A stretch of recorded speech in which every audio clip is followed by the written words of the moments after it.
What does he think the human being is?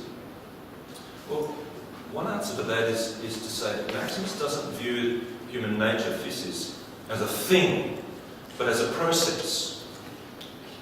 Human being is a process, is a working process, with a kind of, it's a very teleological view of the human being who only, if you like, can be defined in terms of what he or she is to become.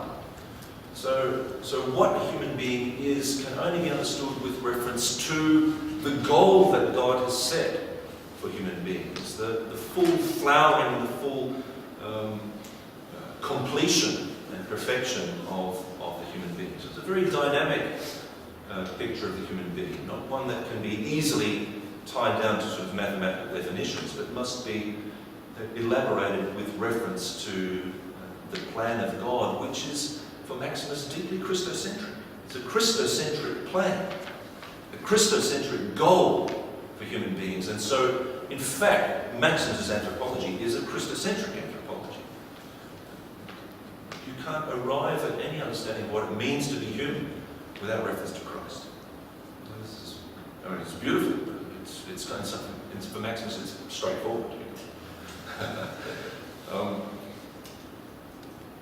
Perhaps the second thing to be said is that in the light of this dynamic trajectory, which is sort of the human being, Maximus proposes a beginning, a middle, and an end.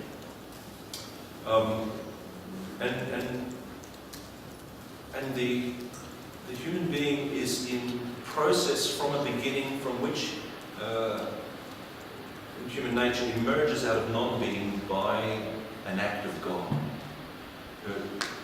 Human beings come into being by an act of God, by a gratuitous, good, wise, willed act of God.